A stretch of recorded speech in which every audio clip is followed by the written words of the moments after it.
Hello friends, this video on Semiconductors Part 24 is brought to you by examfear.com. No more fear from exam. Please make sure that you have watched all the videos till Part 23 before going ahead with Part 24. So let us look at the common emitter transistor characteristics. So now we will talk about some of the characteristics of the transistor. Just now I told you, right, that whenever we talk about connecting a transistor in a circuit, that means we need to see where the input is applied to the transistor and from where do we get the output. So transistor characteristics basically consists of the input characteristics of the transistor as well as the output characteristics of the transistor. So we will discuss both the input characteristics and the output characteristics. Here you can see that this is a common emitter transistor. The emitter is grounded. It is connected to the base via a resistance, which is the input resistance, and a power supply. Similarly, the collector is again connected to the emitter through a load resistance and again a power supply. So this power supply is denoted by VCC. This is VBB because this power supply is connected to base. Since this is connected to collector, so it is called VCC. Right? So here we'll see where is my input circuit. So in this case, where is my input? So when I talk about input, input is applied here. So this is my input circuit. So this base emitter forms the input circuit. When I talk about the output circuit, so the emitter collector forms the output circuit. Right?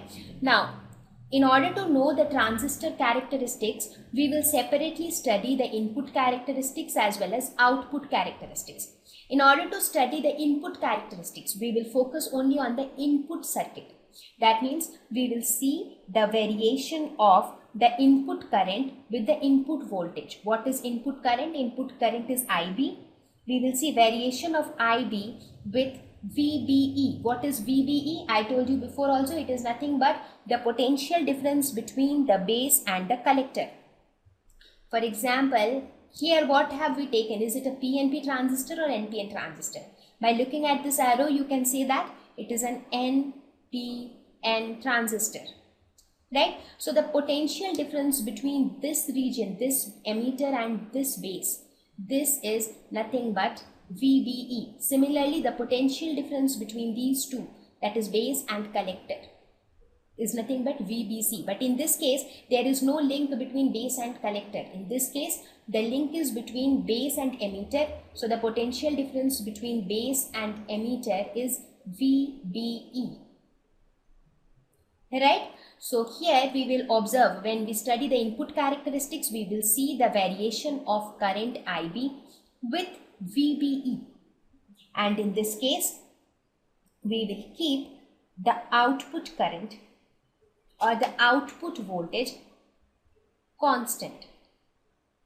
So that means in this case, we will keep VCE fixed. Because right now we are not bothered about the output. So we are only focusing on input. So we will keep the output voltage fixed. Now similarly, when we study the output characteristics, what we will do, we will see the variation of the output current with the output voltage. That means we will see the variation of IC with VCE. And in that case, we will keep the input parameter fixed. That means we will keep the input current, that is IB, as fixed. So this is how we will study the variation of input current with input voltage and output current with output voltage. And we will see that how the output current is influenced by the input current. So what we will see, we will conclude that IC, that is the collector current, is controlled by IB, that is the base current. Right? So now let us look at the input characteristics and the output characteristics in detail in the next slide. Now also note one more thing here, that I told you that IB is very small, right? So you can see that IB is measured in microamperes because it is extremely small, whereas IC is large, so it is measured in milliamperes. So these are some small things which I have mentioned before, and right now you can see them here. Right? So now you understand what are we going to study in transistor characteristics. In transistor characteristics, we want to study how the current varies with voltage. So we are basically going to study the VI characteristics of the transistor. So let us talk about the input characteristics. Now the input characteristics of transistor was studied. So what did we study in the input characteristics? We studied only the input circuit. That means we studied the variation of the input current with the input voltage. So what was our input current? Input current was nothing but IB and the voltage was VBE. That means the potential difference between the base and the emitter. Right? So what did we observe? We observed that initially there was no change in current with increase in the voltage. But at a particular value of voltage, the current showed a sharp increase. Now, this measurement was taken for a fixed value of VCE. So, in input characteristics, we studied the variation of the input current with respect to the input voltage, keeping the output voltage, that is VCE, constant. Right? So we got this kind of a plot. Now it is saying that this particular voltage, what is this voltage? This is nothing but the cut-in voltage.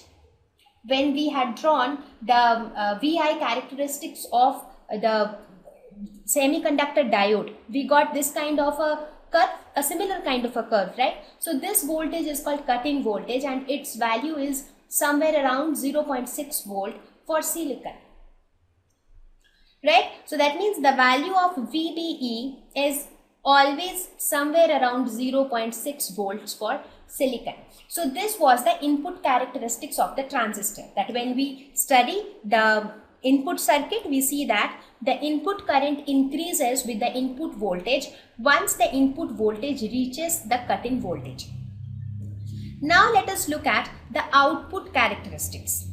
Now the output characteristics is very important and it plays a very crucial role in the working of a transistor.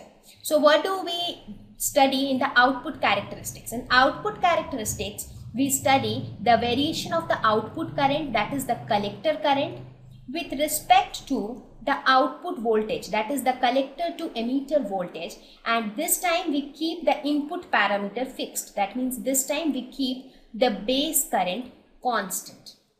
And what do we see? We see that with the increase in VCE, the collector current IC also increases up to a certain point beyond which the current becomes constant.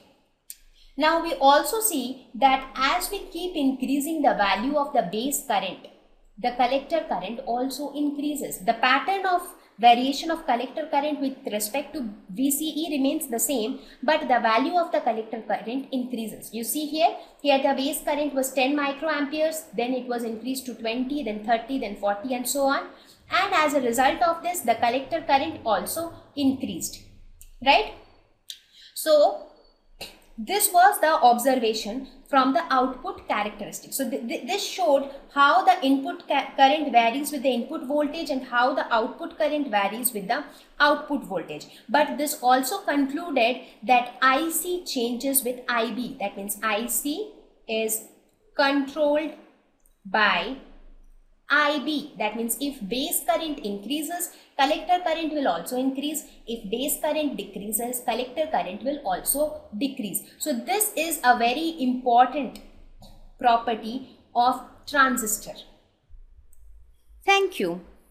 Please visit examfear.com to watch free educational videos, try free online tests, get the best quality study materials, study from the best tutors and mentors, and much more. Thank you once again.